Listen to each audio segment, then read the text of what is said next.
Hello दोस्तों, welcome to English for all. आज हम पढ़ेंगे द मर्चेंट ऑफ वेनिस का एक्ट 3 सीन 2। अगर आपने पहले के सीन्स नहीं देखे तो ऊपर कार्ड्स में लिंक आ रहा है, आप चाहें तो देख सकते हैं। दोस्तों, एक्ट 3 सीन 2 में बसैनियो पोर्शिया के पास में आ चुका है और बसैनियो के साथ ग्रेशियानो भी है। तो सभी लोग पोर्शिया के घर में बैठे होते हैं और पोर्शिया को बसैनियो बहुत पसंद आता है और वो दिल से चाहती है कि बसैनियो सही कास्केट को चूज करे ताकि पोर्शिया बसैनियो से शादी कर सके। पोर्शिया बसैनियो से कहती है कि तुम थोड़े टाइम यहाँ पर रुक जाओ, थोड़ा वक्त गुजारो यहाँ पर, थोड़ा सा चीज़ों को समझो ताकि तुम ध्यान से फैसला ले सको, सोच समझकर सही कास्केट को चूज़ कर सको, क्योंकि अगर तुमने गलत कास्केट को चूज़ कर लिया तो मेरा बहुत नुकसान हो जाएगा, मैं तुमसे शादी नहीं कर पाऊंगी। लेकिन अंदर से मुझे ऐसा लग रहा है, ऐसी फीलिंग आ रही है कि मेरी शादी तुमसे ही होगी, मैं तुम्हें नहीं खोऊंगी। दोस्तों, पोर्शिया अपने प्यार का इजहार थोड़ा घुमा फिरा कर रही होती है और वो बसैनियो से कहती है कि मैं एक कुंवारी लड़की हूँ और डायरेक्टली तुम्हें अपनी फीलिंग्स नहीं बता सकती। मतलब अभी हमारे बीच में कोई रिश्ता नहीं है, तुम बस समझ जाओ कि मैं तुमसे क्या कहना चाहती हूँ, तुम समझ जाओ कि मैं तुमसे कितना प्यार करती हूँ। पोर्शिया कहती है कि तुम 1-2 महीने यहीं पर रुक जाओ मेरे पास में और फिर सोच समझकर ध्यान से कास्केट को चूज करना। अगर मेरा बस चलता तो मैं तुम्हें सही कास्केट बता देती, लेकिन क्या करूं, मैं ऐसा नहीं कर सकती। लेकिन हाँ, अगर तुमने गलत कास्केट चूज कर ली तो मुझे पछतावा तो बहुत ज़्यादा होगा। मैं पछतावा करूंगी कि काश मैं रूल्स को तोड़ देती और तुम्हें सही कास्केट के बारे में बता देती। अगर तुमने गलत कास्केट चूज कर ली ना तो मुझे बहुत रिग्रेट होगा और मैं ये सोचूंगी कि मैं काश उन रूल्स को तोड़कर तुम्हें सही कास्केट के बारे में बता देती। और फिर घुमा फिराकर पोर्शिया बोलने लगती है कि मैं सिर्फ तुम्हारी ही हूँ और बोलती है कि टाइम कितना ख़राब है ना, मैं चाह कर भी अपनी पसंद के पार्टनर से शादी नहीं कर सकती।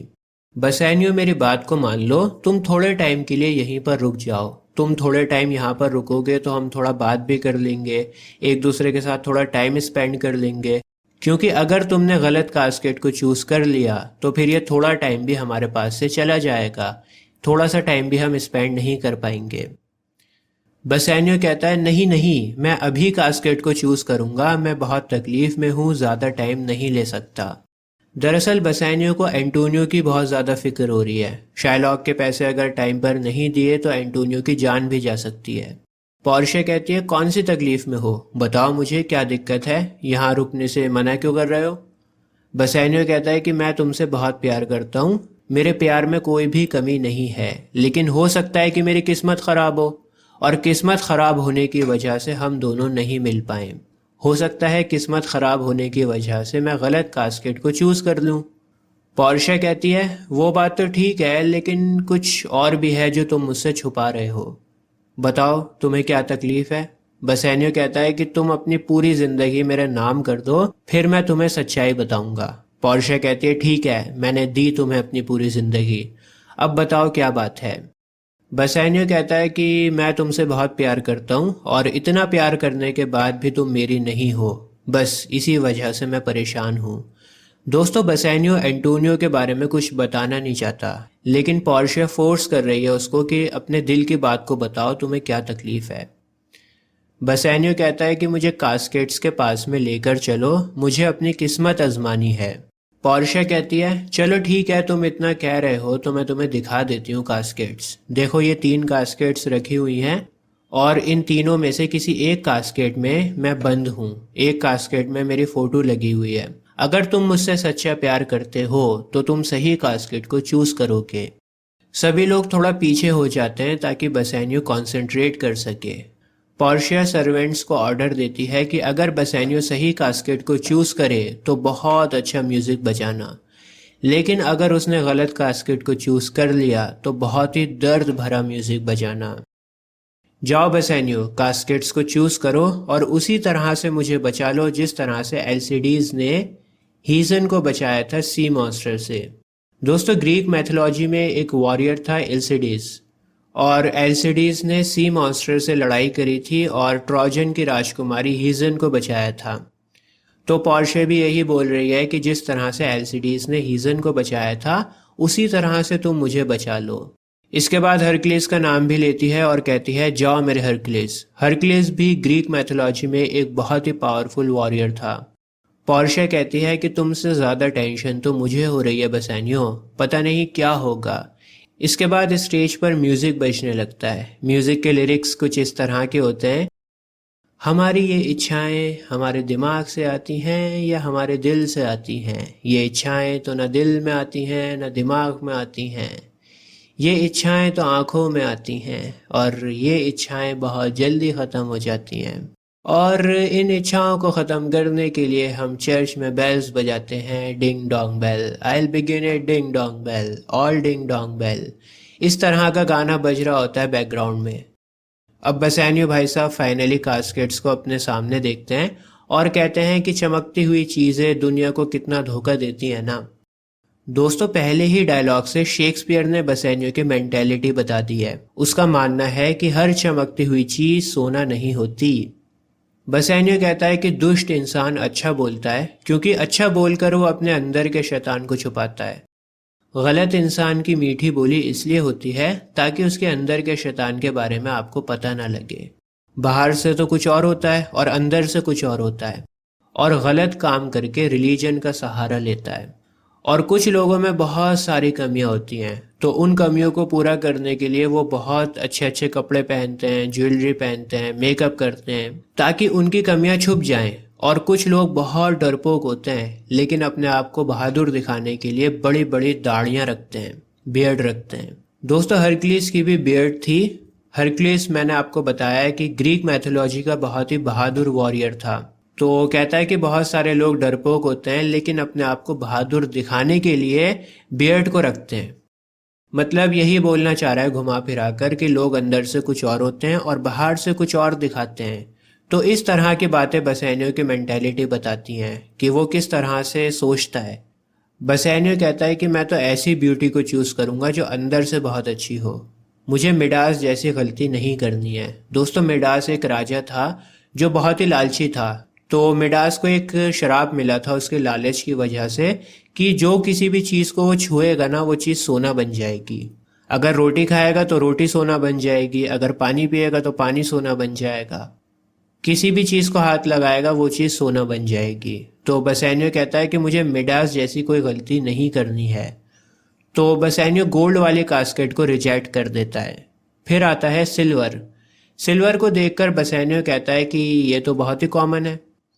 सिल्वर तो हर इंसान के पास में होता है, सिल्वर के कॉइन्स भी होते हैं, तो ये तो बहुत ही कॉमन है, सबके पास में होता है, तो मैं सिल्वर को चूज़ नहीं करूँगा।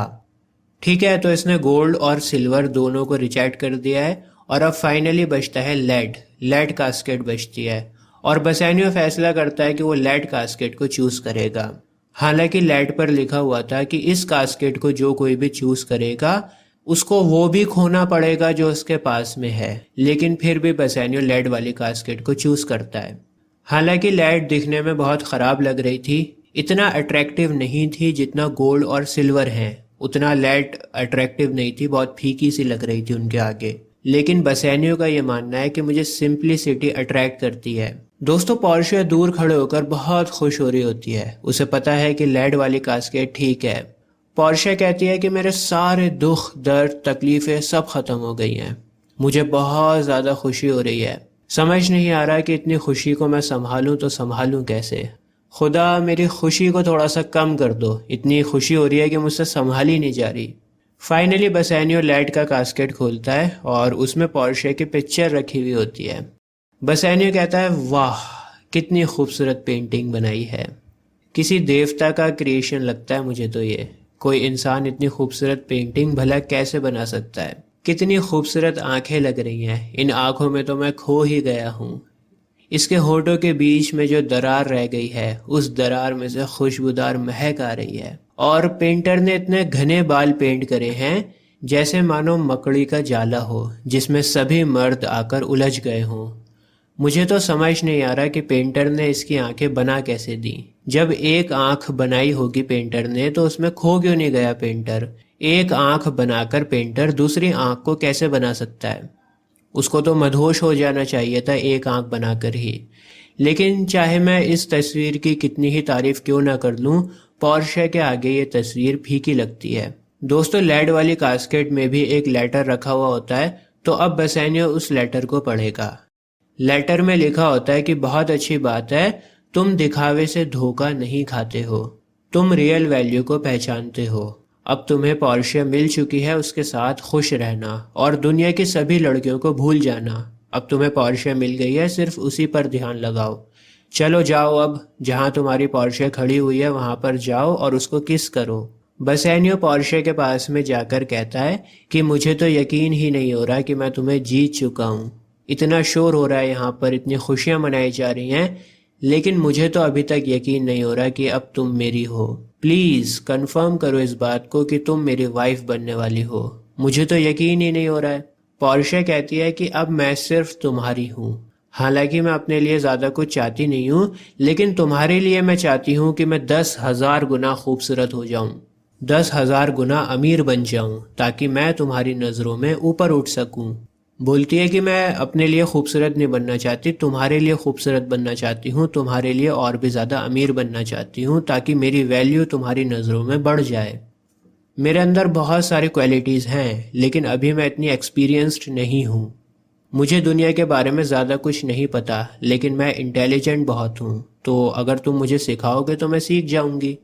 आज से मैं तुम्हारी हूँ और जो कुछ भी मेरा है वो तुम्हारा है।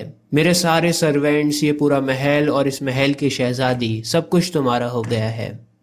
ये लो, मैं तुम्हें एक रिंग दे रही हूँ, इस रिंग को तुम किसी को भी मत देना। अगर तुमने ये रिंग खो दी या किसी को दे दी तो तुम मुझे खो दोगे।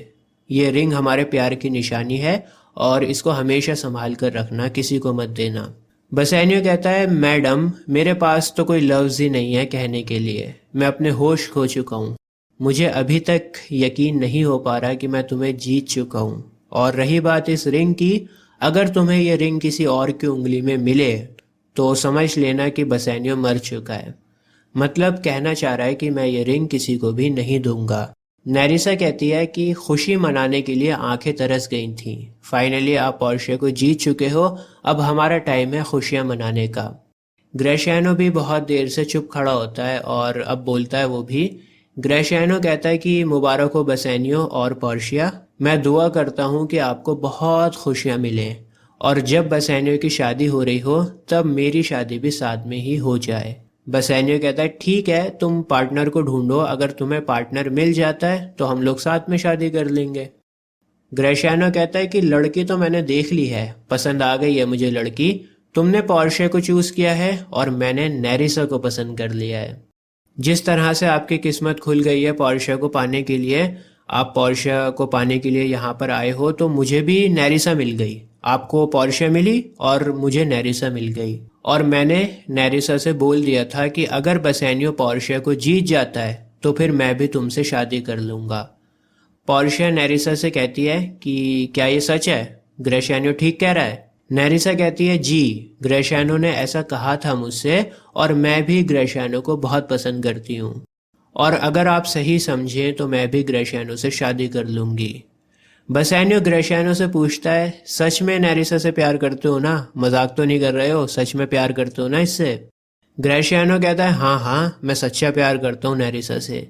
बसेनियो कहता है, ठीक है, फिर तुम्हारी शादी भी हो जाएगी। ग्रेशियानो कहता है कि जिसका पहला लड़का होगा ना उसको 1000 डुकेट्स का इनाम मिलेगा। नेरिसा कहती है, क्या अभी शादी हुई नहीं है और बच्चों का पहले से सोच रहे हो तुम? तो इस तरह से मजाक चल रहा होता है, काफ़ी खुशी का माहौल होता है और तभी वहाँ पर लोरेंजो, जेसिका और सेलेरियो आ जाते हैं। बसेनियो कहता है, वेलकम है दोस्तों, मेरे पास अब इतनी पावर आ चुकी है कि मैं तुम्हारा वेलकम कर सकूं यहाँ पर। पोर्शिया, मैं तुम्हारी परमिशन से अपने दोस्तों को वेलकम कर रहा हूँ। पोर्शिया कहती है, हाँ हाँ, आप सभी का वेलकम है। लोरेंजो कहता है कि मैं तुम लोगों को डिस्टर्ब नहीं करना चाहता था, लेकिन रास्ते में मुझे सेलेरियो मिल गया और उसने कहा कि बसेनियो से मिलने चलते हैं। सेलेरियो कहता है, जी हाँ, मैं लोरेंजो को अपने साथ में लेकर आया हूँ। हम लोग इसलिए आए हैं क्योंकि मुझे एंटोनियो का मैसेज आप तक पहुँचाना है। सेलेरियो एंटोनियो का लेटर बसेनियो को देता है। बसेनियो लेटर पढ़ते हुए कहता है कि बताओ क्या बात है, एंटोनियो ठीक तो है ना? सेलेरियो कहता है, हाँ वैसे तो ठीक है, कोई बीमारी वगैरह नहीं हुई है, सेहतमंद है, फिट है, लेकिन उसके माइंड में कुछ बात है जो उसे परेशान कर रही है। आप लेटर को पढ़ो, आप समझ जाओगे। ग्रेशियानो भी पूछता है, क्या हुआ, क्या खबर लेकर आए हो वेनिस से? कैसा है एंटोनियो, ठीक तो है ना? एंटोनियो तो बहुत खुश होगा ये जानकर कि मैं और बसेनियो हम दोनों एक साथ शादी कर रहे हैं। सलेरियो कहता है कि बहुत अच्छी बात है, तुमने अपने पार्टनर्स को जीत लिया है, लेकिन काश तुम वो भी जीत जाते जो एंटोनियो खो चुका है। मतलब कहना चाह रहा है कि एंटोनियो के पानी के जहाज़ डूब चुके हैं, काश तुम्हें वो पानी के जहाज़ भी मिल जाते। पोर्शिया बसेनियो को लेटर पढ़ते हुए देख रही होती है और पोर्शिया समझ जाती है कि लेटर में कुछ ना कुछ ख़राब लिखा हुआ है, बहुत ख़राब बात लिखी हुई है, क्योंकि लेटर पढ़ते ही बसेनियो के होश उड़ जाते हैं। बसेनियो के एक्सप्रेशंस बता रहे होते हैं कि लेटर में कोई बहुत ख़राब बात लिखी हुई है। पोर्शिया बसेनियो से पूछती है कि लेटर में क्या लिखा हुआ है? मैं तुम्हारा आधा हिस्सा बन चुकी हूँ और मुझे पता होना चाहिए कि तुम्हें क्या तकलीफ हो रही है। मिल बांट कर हम गम को बांटेंगे। बताओ क्या बात है? बसेनियो कहता है कि इस लेटर में इतने बुरे लफ्ज़ लिखे हुए हैं ना, शायद ही किसी कागज़ पर इतने बुरे लफ्ज़ किसी ने लिखे हों। बसेनियो कहता है कि मेरे पास बहुत पैसा था, मैं रॉयल फैमिली से बिलोंग करता था, लेकिन मेरे फजूल खर्च की वजह से मेरे सारे पैसे उड़ गए, सारे पैसे ख़त्म हो गए। और फिर मैंने एंटोनियो से पैसे उधार लिए थे यहाँ पर आने के लिए, और इस टाइम मेरे पास कुछ भी पैसे नहीं है, एक फूटी कौड़ी भी नहीं है मेरे पास। और अब मैं अपने दोस्त एंटोनियो को खो रहा हूँ। मेरे दोस्त के शिप्स डूब चुकी हैं, और अब शिप्स डूब गई तो वो पैसे कैसे देगा, शाइलॉक के पैसे कैसे देगा? मेरा एक ही तो अच्छा दोस्त था एंटोनियो, और मेरी वजह से वो इतनी परेशानी में आ चुका है।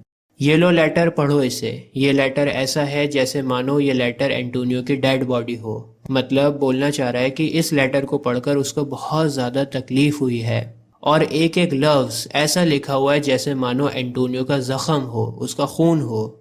मतलब एंटोनियो ने बहुत ही तकलीफ में इस लेटर को लिखा है। सलेरियो, एक बात तो बताओ यार, एंटोनियो की तो बहुत सारी शिप्स थीं, तो क्या उसकी सारी की सारी शिप्स डूब गईं? ट्रिपोलिस में उसकी शिप थी, मैक्सिको में भी थी, इंग्लैंड में थी, लिस्बॉन में थी, बारबरे और इंडिया में भी उसकी शिप्स गई थीं। क्या सारी की सारी शिप्स डूब गईं? सलेरियो कहता है, जी सर, एक भी शिप लौट कर नहीं आई। और अगर अब एंटोनियो के पास में पैसा आ भी जाता, अगर उसके पास पैसा होता, उसकी शिप्स आ भी जाती, तो वो पैसा उसके किसी भी काम में नहीं आता, क्योंकि अब शाइलॉक पैसे लेने को तैयार नहीं है। डेट निकल चुकी है और अब तो शाइलॉक को एंटोनियो का फ्लैश ही चाहिए। शाइलॉक जैसा नीच इंसान तो मैंने आज तक नहीं देखा, और शाइलॉक ड्यूक को भी बहुत परेशान कर रहा है। ड्यूक मैंने आपको बताया था मोनार्क को कहते हैं, एक तरह से आप जज कह सकते हो, ठीक है?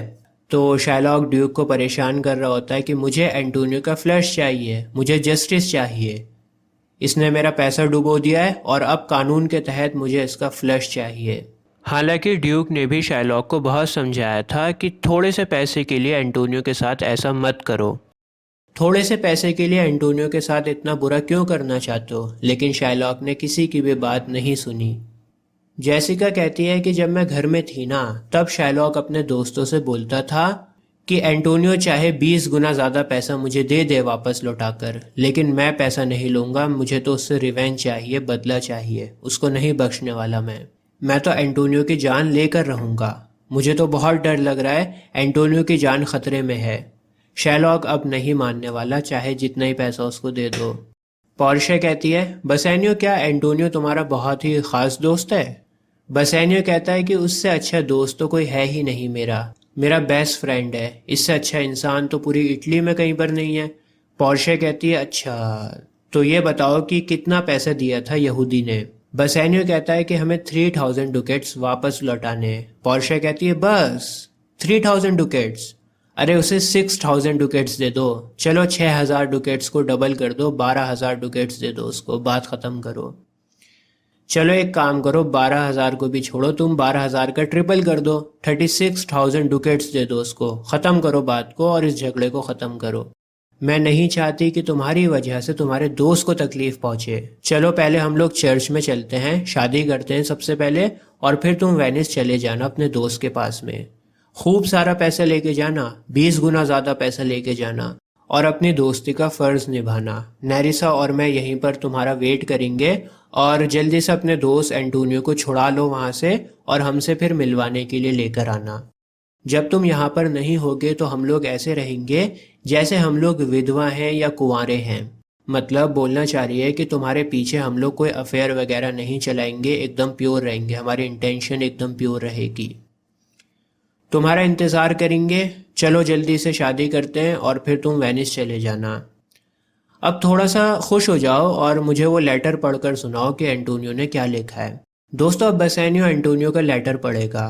तो लेटर में लिखा होता है, प्यारे बसेनियो, मेरे सारे पानी के जहाज़ डूब चुके हैं और जिस इंसान से मैंने पैसे उधार लिए थे वो मेरे खून का प्यासा बन चुका है।